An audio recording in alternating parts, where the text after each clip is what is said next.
চাওক প্ৰত্যেক মানুহে জীৱনত ভুল কৰে, আপুনিও কৰে ময়ো কৰোঁ, কিন্তু কিছুমানে ভুল কৰে জানি বুজি আৰু কিছুমানৰ ভুল আচলতে গম নোপোৱাকৈ হৈ যায়। আচলতে জানি বুজি কৰাৰ ভুলৰ শুধৰণি কৰিবলৈ সময় থাকে, কিন্তু যিখিনিয়ে ভুল গম নোপোৱাকৈ কৰে সেইখিনি কিন্তু ভুলটো শুধৰাবলৈ অকণমান সময়ৰ প্ৰয়োজন হয়। নমস্কাৰ, মই বিকাশ আৰু আপোনালোকে চাবলৈ আৰম্ভ কৰিছে বিকাশ ডায়েৰিজ। আজি আমি কথা পাতিম যে ভুল মানুহৰ লগত সংসাৰ কৰিলে আপোনাৰ আচলতে কি অৱস্থা হ'ব পাৰে, বা আপুনি ভুল মানুহৰ পৰা আচলতে কেনেকৈ আঁতৰি থাকিব পাৰিব।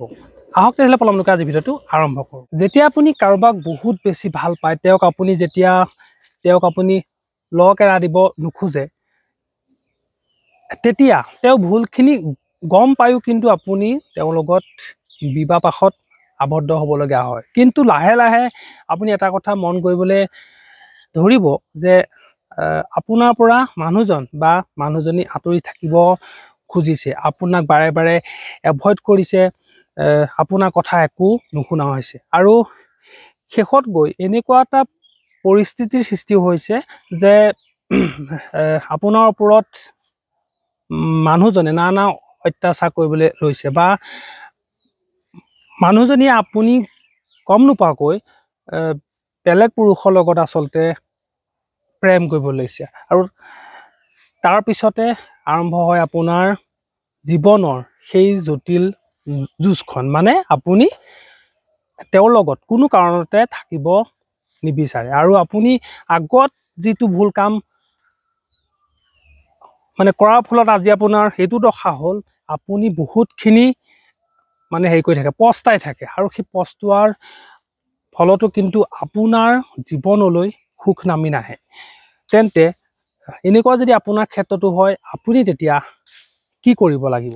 সদায় সদায় যদি আপুনি এজন মানুহৰ পৰা মানসিক অশান্তি পাই থাকে, আপোনাক যদি মাৰপিট কৰে, আপোনাক যদি এভইড কৰে, আপোনাৰ লগত যদি ভালকৈ মানে একো কথা আলোচনা নকৰে, তেন্তে আপুনি সেইখন সংসাৰত নথকাই ভাল। আৰু তেতিয়াই সকলো মানুহে ডিচিশ্যন লয় যে বেয়া মানুহ এজনৰ লগত থকাতকৈ মই অকলে থকাই ভাল। আৰু এনেকৈ আচলতে বহু ছোৱালী মাকৰ ঘৰত এতিয়াও আছে, আৰু সেইসকলে এতিয়া আগত যি ভুল কাম কৰি গৈছিলে সেইটোক লৈ পেলাই বহুত মানে পস্তাই আছে, আৰু এতিয়া সেইসকলৰ কিন্তু কোনো পুৰুষৰ প্ৰতি বিশ্বাস নোহোৱা হৈছে। কিয়?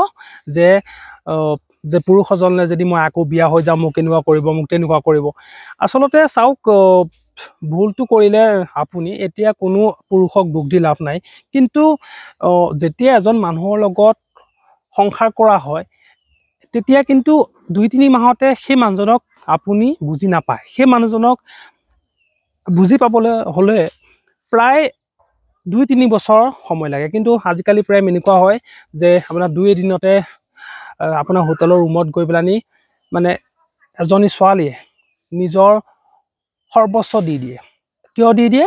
যে ভাল পোৱাৰ প্ৰমাণ হিচাপে। আৰু সেই ভুলটোকে কৰি গৈ এতিয়ালৈকে বহুত ছোৱালী আচলতে মাকৰ ঘৰত থাকিবলগীয়া হৈছে।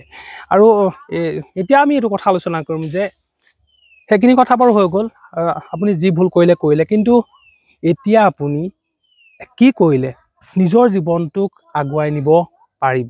চাওক, আপুনি যদি সুখ পাবলৈ হয়, তেন্তে আপুনি কিছুমান কথা কিন্তু এৰিবই লাগিব, কাৰণ আপুনি সেই মানুহজনক যিমানেই ভাল নাপাওক কিয়, সেই মানুহজনৰ লগত কিন্তু অকণো সম্পৰ্ক আপুনি ৰাখিব নালাগিব। সেই মানুহজনৰ পৰা আপুনি সম্পূৰ্ণৰূপে আঁতৰি আহিব লাগিব। আপুনি কিন্তু মন গ'লে তেখেতক আপুনি এটা ফোন মেছেজ কৰিব নোৱাৰিব।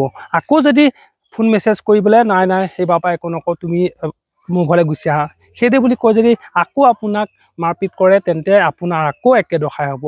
গতিকে যিজন মানুহে আপোনাক পাত্তাই নিদিয়ে, যিজন মানুহে আপোনাক মাৰপিট কৰে, যিজন মানুহে আপোনাক এভইড কৰি থাকে, সেইজন মানুহৰ পৰা আপুনি সম্পূৰ্ণৰূপে আঁতৰি আহক। তেওঁৰ লগত আপুনি কোনো কানেকশ্যনেই নাৰাখিব, আপুনি সম্পূৰ্ণৰূপে আঁতৰি আহক আৰু নিজৰ ভৰিত থিয় দি কিবা এটা কৰিবলৈ শিকক। কাৰণ মাকৰ ঘৰলৈ অহা বেছিভাগ ছোৱালীৰে এটি সন্তান থাকে, আৰু সেই সন্তানৰ কথা ভাবি আপুনি নিজে কিবা এটা কৰিবলৈ শিকক, যাতে আপোনাৰ লগতে আপোনাৰ সন্তানটিয়ে এটা নতুন জীৱন। মই জানো যে আপুনি এইখিনি কৰিবলৈ গৈ বহুখিনি আপোনাৰ কষ্ট হ'ব, কিন্তু কষ্ট হ'লেও আপুনি এইখিনি কাম নিজৰ সন্তানটো মুখলৈ চাই বা নিজৰ মাক দেউতাৰ মুখলৈ চাই কিন্তু এইখিনি কাম আপুনি কৰি যাব লাগিব। কাৰণ আপুনি এই যুঁজখন আপুনি কিন্তু অকলেই যুঁজিব লাগিব, কাৰণ আপুনি বহুত আগতেই এটা ডাঙৰ ভুল কৰি থৈছে আৰু সেই ভুলৰ কিন্তু প্ৰায়শ্চিত্ত আপুনি নিজেই কৰিব লাগিব।